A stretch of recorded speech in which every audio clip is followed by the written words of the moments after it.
The new facility for airport firefighting training is going to be state-of-the-art, according to the Commonwealth Ports Authority Director. Phase 2 of the construction project got approved last week. We got a chance to walk and climb the whole construction site. The spire that I'm pointing to now makes this Freedom Tower 1,776 feet tall. The cross has made it to the top of Mount Tapachau, but now the challenge begins. About 30 men behind me are trying to bring the cross up. It's an historic first for the CNMI. After 12 years of waiting, the cattle will now be exported to Guam. The local Red Cross chapter is meeting with Red Cross officials from Hawaii and from the States. Just a little more than 10 minutes before the shoppers are allowed to come in here to I Love Saipan, we've got nice, orderly system of clothing. Look at this, clothing on the hangers everywhere you look.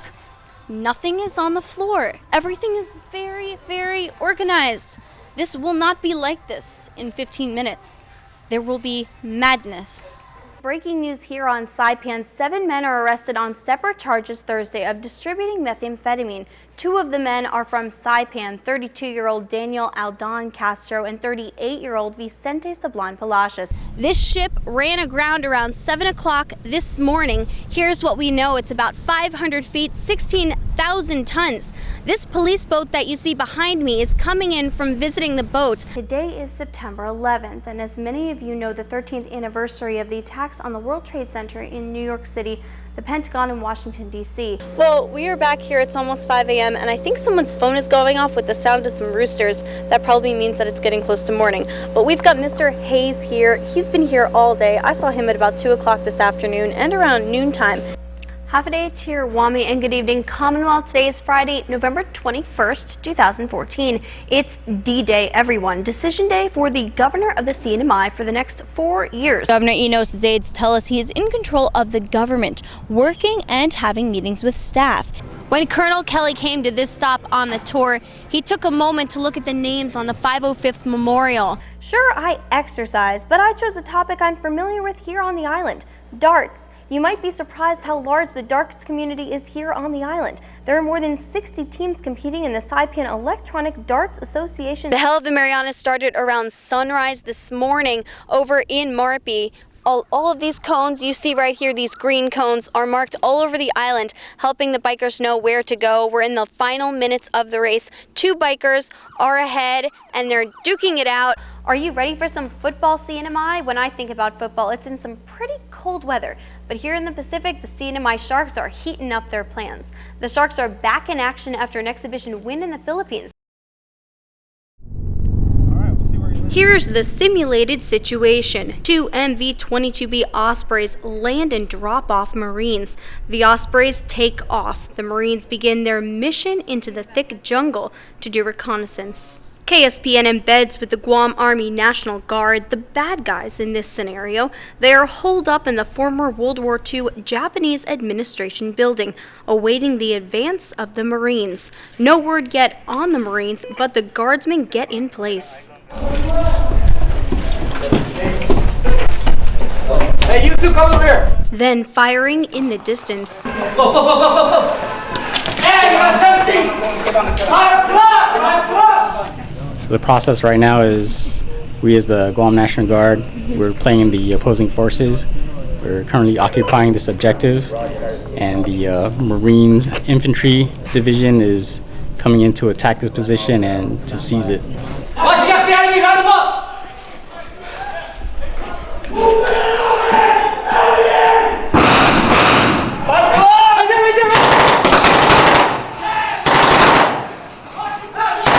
Just as the guardsmen are defending the administration building for a possible 360-degree attack. Go, let's go,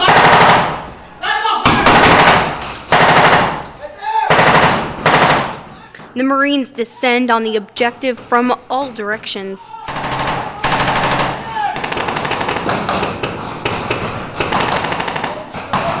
One National Guardsman takes a moment to reload. The Marines infiltrate the objective. After a few moments on the first floor, they take the stairs, guns drawn. Guam National Guardsmen had blanks in their guns, but the Marines were not allowed to carry ammunition, so they were screaming bang bang during the mission. Marine Captain Philip Ergo.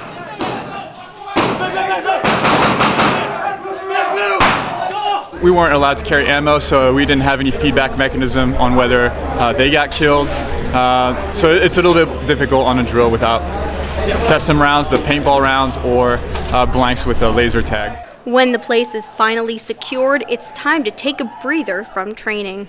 It's a good operation. It gives us a chance to work with our fellow service members and get to see how they conduct their missions, and they can see how we conduct ours and kind of just get tips from each other. Marine Lance Corporal Jonathan Lozano says the mission was actually harder than he expected. He didn't expect to reach the objective as fast. Probably weren't reading the map right. Why we did because we honestly thought it was a lot farther. ORP was a little more back there, and then we realized how close our ORP and the assault position were. And then that's when we started taking fire from the OPLP. Marine Lance Corporal Justin Batts didn't expect the jungle to be so thick too. We've been through a lot of the jungle, but it's probably the worst one. It was Batts' first time on an Osprey. He says it felt like a fast roller coaster. It's pretty fun. It was a lot easier than I expected. You're just going really fast, and then when you're about to start landing, descending, then you can definitely feel it. So right now I'm measuring the length of his wing, what's called wing chord. Field biologist Jake Shorty is partnering with the California-based Institute for Bird Populations. He is on contract with the local Department of Fish and Wildlife. Traditionally, the Institute for Bird Populations has been coming out here and doing that mostly in the dry season, basically from November into July-ish. They have set locations for nets like these. Once the net catches them, they kind of tumble down into this little pocket here. It's a safe method of catching the birds, according to Jake. Once they catch them, then they band them to keep track of the birds. This is a golden white-eye. There are strict rules with banding birds that the band has to weigh only a certain percent of the bird's body weight so it doesn't impede its ability to fly. Yep, just clamp it shut. The pliers are shaped so that you can't over clamp it. And will be easy for future biologists to recognize, according to Jake. So this is how we identify a bird once we've caught it for the first time. It has its own individual little serial number there.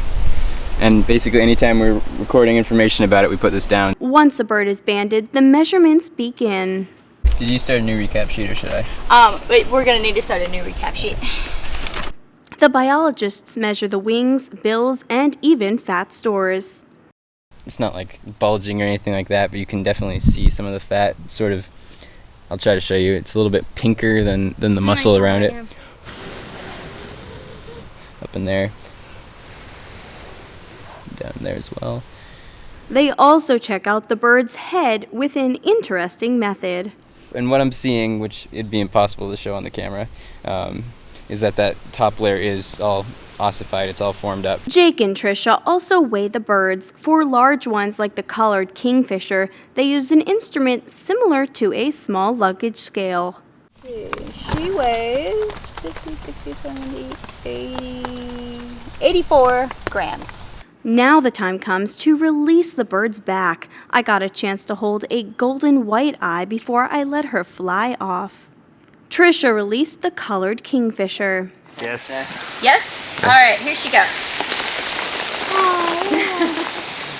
Working in the rain has its challenges, according to Jake. It started pouring during our visit, and he had to go close nets. Jake and Trisha caught about 15 to 20 birds a day in the Asmatweets location we visited.